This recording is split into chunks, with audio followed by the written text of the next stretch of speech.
ರಾಜ್ಯದಲ್ಲಿ ನಡೀತಾ ಇರುವಂತಹ ಬೈ ಎಲೆಕ್ಷನ್ ಸಮರದ ಅಂಗಣದಲ್ಲಿ ಕ್ಷಣಕ್ಕೂ ಕೂಡ ಆರೋಪ ಪ್ರತ್ಯಾರೋಪಗಳು, ಒಬ್ಬರು ಇನ್ನೊಬ್ಬರ ವಿರುದ್ಧದ ವಾಗ್ದಾಳಿಗಳು ಇವೆಲ್ಲವೂ ಕೂಡ ಮುಂದುವರಿತಾ ಇದೆ. ಮತದಾನಕ್ಕೆ ಇನ್ನು ಕೇವಲ 7 ದಿನಗಳು ಮಾತ್ರ ಬಾಕಿ ಉಳಿದಿವೆ. ತಂತ್ರ ಪ್ರತಿತಂತ್ರ, ಏಟು ಎದುರೇಟು ಎಲ್ಲವೂ ಕೂಡ ಬಹಳ ಜೋರಾಗಿದೆ. ಅದರಲ್ಲೂ ಬಾಗಲಕೋಟೆಯ ರಣಕಣ ಕೊಂಚ ಜೋರಾಗಿ ರಂಗು ಪಡೆದಿದೆ. ಇದಕ್ಕೆ ಬಹಳ ಮುಖ್ಯ ಕಾರಣ ಪಕ್ಷದಿಂದ ಉಚ್ಚಾಟನೆಯಾಗಿದ್ದರೂ ಬಿಜೆಪಿ ಪರವಾಗಿ ಬಸನಗೌಡ ಪಾಟೀಲ್ ಯತ್ನಾಳರು ಬಿಜೆಪಿ ಅಭ್ಯರ್ಥಿ ವೀರಣ್ಣ ಚರಂತಿಮಠ ಅವರ ಪರವಾಗಿ ಪ್ರಚಾರಕ್ಕೆ ಇಳಿದಿರುವಂಥದ್ದು. ಕೈಯಲ್ಲಿ ಬಿಜೆಪಿ ಧ್ವಜ ಇಲ್ಲ, ಬಾಯಲ್ಲಿ ಪಕ್ಷದ ಘೋಷಣೆಯೂ ಇಲ್ಲ. ಆದರೂ ಬಿಜೆಪಿ ಅಭ್ಯರ್ಥಿಯಾಗಿರುವ ವೀರಣ್ಣ ಚರಂತಿಮಠಗೆ ಮತ ನೀಡಿ ಅಂತ ಕ್ಷೇತ್ರದಾದ್ಯಂತ ಯತ್ನಾಳ್ ಅವರು ರೌಂಡ್ಸ್ ಹಾಕ್ತಾ ಇದ್ದಾರೆ. ಪಕ್ಷ ವಿರೋಧಿ ಕೆಲಸ ಮಾಡ್ತಿದ್ದಾರೆ ಅಂತ ಯತ್ನಾಳ್ ಅವರನ್ನ ಬಿಜೆಪಿಯಿಂದಲೇ ಉಚ್ಚಾಟನೆ ಮಾಡಲಾಗಿತ್ತು. ಪಕ್ಷ ವಿರೋಧಿ ಹೇಳಿಕೆಗಳನ್ನು ಕೊಡ್ತಾ ಇದ್ದಾರೆ ಅಂತ. ಹೀಗಿದ್ರೂ ಈಗ ಬಿಜೆಪಿ ಅಭ್ಯರ್ಥಿಯ ಗೆಲ್ಲಬೇಕು ಅಂತೇಳಿ ಆದರೆ ಅದಕ್ಕೆ ಯತ್ನಾಳ್ ಅವರು ಬೇಕಾಗಿದೆ ಅನ್ನುವಂಥ ರೀತಿಯಲ್ಲಿ ಅವರನ್ನು ಬಳಕೆ ಮಾಡಿಕೊಳ್ಳಲಾಗ್ತಿದೆ ಅನ್ನುವಂಥದ್ದು ಕಾಂಗ್ರೆಸ್ಸಿಗರು ಮಾಡ್ತಾ ಇರುವಂತಹ ಆರೋಪ. ಹಿಂದೂ ಫೈರ್ ಬ್ರ್ಯಾಂಡ್ ಈಗ ನಿಮಗೆ ಬೇಕಾಯ್ತಾ? ಪಕ್ಷದಿಂದ ಹೊರಹಾಕಿದವರನ್ನೇ ಕರೆತರುವ ದುಸ್ಥಿತಿ ಬಿಜೆಪಿಗೆ ಬರಬಾರ್ದಾಗಿತ್ತು ಅಂತ ಬಿಜೆಪಿಗರ ಕಾಲೆಳೆದಿದ್ದಾರೆ ಕಾಂಗ್ರೆಸ್ ಅವರು. ಇದು ಬಿಜೆಪಿಯವರ ಪಾಲಿಗೆ ಸಮರ್ಥಿಸಿಕೊಳ್ಳೋದಕ್ಕೂ ಆಗದ, ವಿರೋಧಿಸಲಿಕ್ಕೂ ಆಗದೇ ಇರುವಂತಹ ಬಿಸಿ ತುಪ್ಪದಂತಾಗಿ ಬಿಟ್ಟಿದೆ. ಇವ್ಯಾವುದು ಮುಖ್ಯ ಅಲ್ಲ ಗೌಣ. ಇವತ್ತು ಯಾವ್ದು ಬಸನಗೌಡರು ಪಾಟೀಲ್ ಬಂದ್ರು ಮತ್ತೊಂದು ಅನ್ನೋದಕ್ಕಿಂತ ಹೆಚ್ಚಾಗಿ ರಾಜ್ಯ ಮುಖ್ಯ. ರಾಜ್ಯದಲ್ಲಿ ಬಾಗಲಕೋಟೆ ಜನರ ಜೀವನದಲ್ಲಿ ಬದಲಾವಣೆ ಕಾಣ್ತಕ್ಕಂಥದ್ದು ಮುಖ್ಯ. ಅದಕ್ಕೋಸ್ಕರವಾಗಿ ಅವ್ರು ಬಂದಿದ್ದಾರೆ.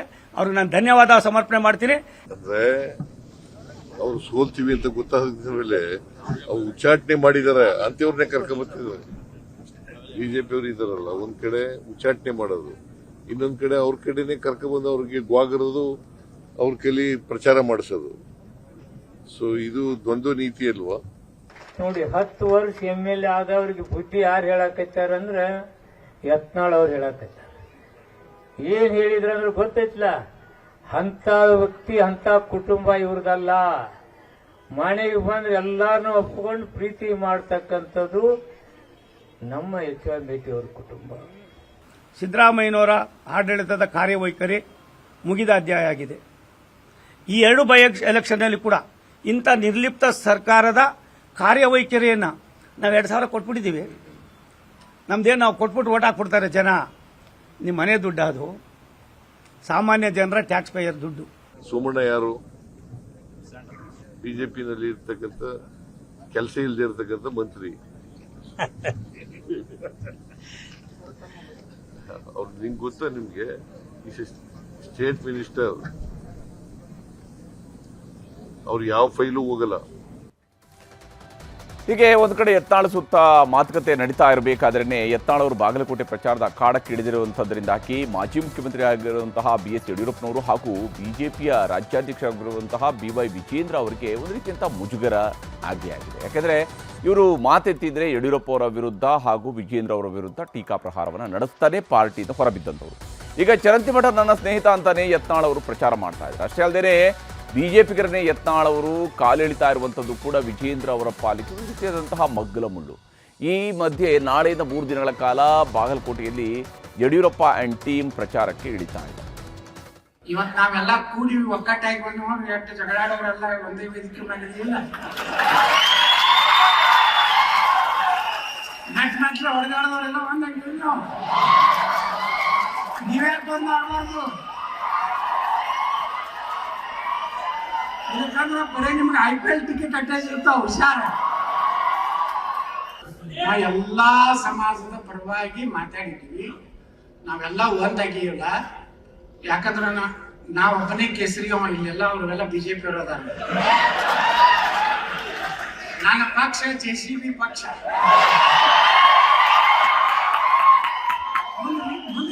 ಮುಂದೆ ವಿಚಾರ ಮಾಡ್ತೀನಿ, ಇಂಡಿಯಾದಾಗ ಸೇರ್ಬೇಕು ಬೇಡ ಅಂತ ಹೇಳಿ ಚಿಂತೆ ಮಾಡ್ತೀನಿ ನಾನು. ಈಗ ಹಂಗೆ ಹೋಗಿ ಮ್ಯಾಕ್ ಬರ್ಬೇಕು ನಾವು. ಎಲ್ಲ ಬೆಳವಣಿಗೆಗಳ ಮಧ್ಯೆ ಸಿಎಂ ಸಿದ್ದರಾಮಯ್ಯನವರು ಬಾಗಲಕೋಟೆಯ ಬೇವಿನಮಟ್ಟಿ ಗ್ರಾಮದಲ್ಲಿ ಪ್ರಚಾರ ಸಭೆಯಲ್ಲಿ ಭಾಗಿಯಾಗಿದ್ದರು. ಇತ್ತ ದಾವಣಗೆರೆಯಲ್ಲಿ ಚರವಾದಿ ಸಮಾಜದ ಮುಖಂಡರ ಜೊತೆಗೆ ಗೃಹ ಸಚಿವ ಡಾಕ್ಟರ್ G. ಪರಮೇಶ್ವರ್ ಹಾಗೆಯೇ ಸಚಿವ ಡಾಕ್ಟರ್ H. ಸಿ. ಮಹದೇವಪ್ಪ ಅವರು ಮನವೊಲಿಕೆಯ ಸಭೆಗಳನ್ನು ನಡೆಸಿದ್ದಾರೆ. ಪಕ್ಷ ಸಂಘಟನೆಯ ಸಭೆಯನ್ನು ಮಾಡಿದ್ದಾರೆ. ಪಕ್ಷದ ಅಭ್ಯರ್ಥಿ ಪರವಾಗಿ ಸಭೆಗಳನ್ನು ಮಾಡಿದ್ದಾರೆ. ಮತ್ತೊಂದು ಕಡೆ ದಾವಣಗೆರೆಯಲ್ಲಿ R. ಅಶೋಕ್ ಹಾಗೂ ಶ್ರೀರಾಮುಲು ಕೂಡ ಇವತ್ತು ಪ್ರಚಾರದಲ್ಲಿ ಭಾಗಿಯಾಗಿದ್ರು. ಎಲ್ಲ ಕಡೆಯೂ ಕೂಡ ಗ್ಯಾರಂಟಿಯ ಸುತ್ತಲೂ ಕೂಡ ಮಾತುಕತೆಗಳು ನಡೆದಿದ್ದಾವೆ. ರಾಜ್ಯ ದಿವಾಳಿಯಾಗಿದೆ ಅನ್ನುವಂಥ ಆರೋಪವೂ ಕೂಡ ಬಂದಿದೆ. ಆದರೆ ಗ್ಯಾರಂಟಿಯಿಂದಾಗಿ ರಾಜ್ಯದ ಜನತೆಗೆ ಸಿಕ್ಕಾಪಟ್ಟೆ ಅನುಕೂಲ ಆಗಿದೆ ಅಂತೇಳಿ ಕಾಂಗ್ರೆಸ್ನವರು ಕೌಂಟರ್ ಕೊಟ್ಟಿದ್ದಾರೆ. ಗೃಹಲಕ್ಷ್ಮಿ ಕೇವಲ 10 ತಿಂಗಳು ಮಾತ್ರ ಬರ್ತಾ ಇದೆ, 2 ತಿಂಗಳು ಕೊಡೋದಿಲ್ಲ ಅಂತ ಒಂದು ಆರೋಪ. ಕೊಡ್ತಾ ಇದೀವಿ, ತಿಂಗಳು ಅಂತಲ್ಲ ಕೊಡ್ತಾ ಇದೀವಿ. ಈಗ ಕೊಡಬೇಕಾಗಿದೆ, ಇನ್ನು 2 ತಿಂಗಳು 3 ತಿಂಗಳದ್ದು ಕೊಡಬೇಕು ಅಂತ ಕೊಡ್ತಾ ಇದ್ವಿ. ರಾಜ್ಯದ ಜನತೆಗೆ ಗೊತ್ತಿದೆ, ಇದು ಕೇಂದ್ರ ಸರ್ಕಾರ ಕೊಡುವಂಥ ಯೋಜನೆ. ಇದು ಅನ್ನರಾಮಯ್ಯ ಅಂತ ಹೇಳೋಕ್ಕೆ ನಿಮ್ಗೆ ಯಾವ ಅಧಿಕಾರ ಇದೆ? ನೀನು ಅನ್ನರಾಮಯ್ಯ ಅಲ್ಲ, ಕನ್ನರಾಮಯ್ಯ. ಯಾಕಂದರೆ ಕೇಂದ್ರ ಸರ್ಕಾರ ಕೊಡುವಂಥ ಅಕ್ಕಿಗೆ ನೀನು ಕನ್ನ ಹಾಕಿ ಕನ್ನರಾಮಯ್ಯ ಆಗೋಗಿದೆಯಾ ನೀನು? ಅದನ್ನು ಜಗಜ್ಜಾಹೀರಾತಾಗಿ ಹೇಳ್ಬೇಕು ನೀನು. ಎಲ್ಲಿಂದ ಬರ್ತದೆ ಅಕ್ಕಿ? ಕೇಂದ್ರ ಸರ್ಕಾರದ ಕೊಡುವಂಥದ್ದು ಅಕ್ಕಿ. 100ಕ್ಕೆ 95-98% ಜನ ಸುಮಾರು 61,000 ಗೃಹ ಜ್ಯೋತಿ ತೆಗೆದುಕೊಳ್ತಾ ಇದ್ದಾರೆ. 1,45,000 ಅನ್ನಭಾಗ್ಯ. ಅವರೆಲ್ಲರನ್ನೂ ಭೇಟಿ ಮಾಡಿದಾಗ ನಾವು ಯಾರು ಏನಾರು ಇರಲಿ, ನಮ್ಮನೆ ಯಜಮಾನರುಗಳು ಏನಾರು ಮಾಡ್ಕೊಳ್ಳಿ, ನಾವು ಮಾತ್ರ ಕಾಂಗ್ರೆಸ್ಗೆ ಸಹಾಯ ಮಾಡ್ತೀವಿ. ಈ ಕಾಂಗ್ರೆಸ್ ಸಹಾಯ ಮಾಡಿದೆ. ದಾವಣಗೆರೆ ಇರ್ಬೋದು, ಬಾಗಲಕೋಟೆ ಇರ್ಬೋದು, ಜನರ ಒಂದು ನಾಡಿ ಮಿಡಿತ ಏನು ಅಂತ ನೀವು ಕೇಳೋದಾದ್ರೆ, ಮತದಾರರು ಈ ಕಾಂಗ್ರೆಸ್ ಪಕ್ಷದ ಬಗ್ಗೆ ಬೇಸತ್ತಿದ್ದಾರೆ. ಎಲ್ಲೋ ಒಂದ್ ಕಡೆ ಏನು ಆಂಟಿ ಇನ್ಕಂಬನ್ಸಿ ಅಂತ ಕರಿತೀವಿ, ಆಡಳಿತ ಪಕ್ಷದ ಒಂದು ವಿರೋಧಿ ಅಲೆ, ಇದು ಎರಡೂ ಕ್ಷೇತ್ರದಲ್ಲೂ ಕೂಡ ನಾವು ನೋಡ್ತಾ ಇದ್ದೇವೆ. ಇನ್ನು ಕಾಂಗ್ರೆಸ್ ಭದ್ರಕೋಟೆ ಆಗಿರುವಂತಹ ದಾವಣಗೆರೆ ದಕ್ಷಿಣ ಕ್ಷೇತ್ರದಲ್ಲಿ ಬಿಜೆಪಿ ಅಭ್ಯರ್ಥಿ ಶ್ರೀನಿವಾಸ್ ದಾಸ್ಕರಿಯಪ್ಪ ಅವರ ಪರವಾಗಿ ಕಮಲ ಪಡೆ ಇವತ್ತು ಮತಪೇಟೆಯನ್ನು ನಡೆಸಿದೆ. ದಾವಣಗೆರೆ ನಗರ ದೇವತೆ ದುಗ್ಗಮ್ಮ ದೇವಿಗೆ ಪೂಜೆ ಸಲ್ಲಿಸಿ ಪ್ರಚಾರವನ್ನು ಆರಂಭಿಸಿದರು. ಎಂಎಲ್ಸಿ ಸಿಟಿ ರವಿ ಭರ್ಜರಿಯಾಗಿ ಮತಯಾಚನೆಯನ್ನು ಮಾಡಿ ಕಾಂಗ್ರೆಸ್ ಸರ್ಕಾರದ ವಿರುದ್ಧ ದೋಷಾರೋಪದ ಪಟ್ಟಿಯನ್ನು ರಿಲೀಸ್ ಮಾಡಿದ್ದಾರೆ. ಇನ್ನು ದಾವಣಗೆರೆಯ ಬಿಜೆಪಿ ಕಚೇರಿಯಲ್ಲಿ ಶ್ರೀರಾಮುಲು, ಆರ್ ಅಶೋಕ್ ಸಭೆಗಳ ಮೇಲೆ ಸಭೆಗಳನ್ನು ಮಾಡಿ ಮತದಾರರನ್ನು ಸೆಳೆಯುವಂತಹ ರಣತಂತ್ರವನ್ನು ರೂಪಿಸಿದ್ದಾರೆ. ಮತ್ತೊಂದು ಕಡೆ ದಾವಣಗೆರೆ ದಕ್ಷಿಣ ವಿಧಾನಸಭಾ ಕ್ಷೇತ್ರದಲ್ಲಿ ಕಾಂಗ್ರೆಸ್ ಕೂಡ ಬಹಳ ಅಬ್ಬರದ ಪ್ರಚಾರವನ್ನು ನಡೆಸಿತ್ತು. ಸಚಿವರಾಗಿರುವಂತಹ doctor G Parameshwar, doctor S C Mahadevappa, ಸಮರ್ಥ ಶ್ಯಾಮನೂರ್ ಅವರನ್ನ ಗೆಲ್ಲಿಸೋದಕ್ಕಾಗಿ ತಮ್ಮ ತಮ್ಮ ಸಮುದಾಯಗಳ ಮುಖಂಡರ ಜೊತೆಗೆ ಪ್ರತ್ಯೇಕ ಸಭೆಯನ್ನು ನಡೆಸಿದ್ದಾರೆ. ಇದಾದ ಬಳಿಕ ಛಲವಾದಿ ಸಮಾಜದ ಮುಖಂಡರ ಸಭೆಯಲ್ಲಿ ಕೂಡ ಇವರು ಭಾಗಿಯಾಗಿದ್ದು. ಹಾಗೆಯೇ ಬಾಗಲಕೋಟೆಯಲ್ಲಿ ಮುಖ್ಯಮಂತ್ರಿ ಸಿದ್ದರಾಮಯ್ಯನವರು ಅಬ್ಬರದ ಪ್ರಚಾರವನ್ನು ನಡೆಸಿದ್ದಾರೆ.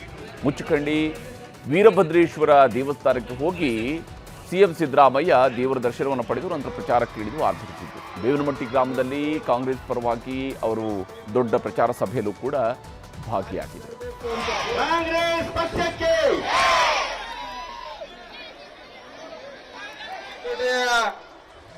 ಇನ್ನು ಬಾಗಲಕೋಟೆಯ ಬಿಜೆಪಿ ಅಭ್ಯರ್ಥಿ ಪರವಾಗಿ ಕೇಂದ್ರ ಸಚಿವ ವಿ ಸೋಮಣ್ಣ, ಸಂಸದ ರಮೇಶ್ ಜಿಗಜಿಣಗಿ, ಪಿ ರಾಜೀವ್, PH ಪೂಜಾರ್ ಅವರು ಕೂಡ ಪ್ರತ್ಯೇಕವಾದಂತಹ ಪ್ರಚಾರ ಸಭೆಗಳನ್ನು ನಡೆಸಿದ್ದಾರೆ. ಸುದ್ದಿಗೋಷ್ಠಿಯನ್ನು ಕೂಡ ನಡೆಸಿ ಕಾಂಗ್ರೆಸ್ ವಿರುದ್ಧ ವಾಗ್ದಾಳಿಯನ್ನು ನಡೆಸಿದರು.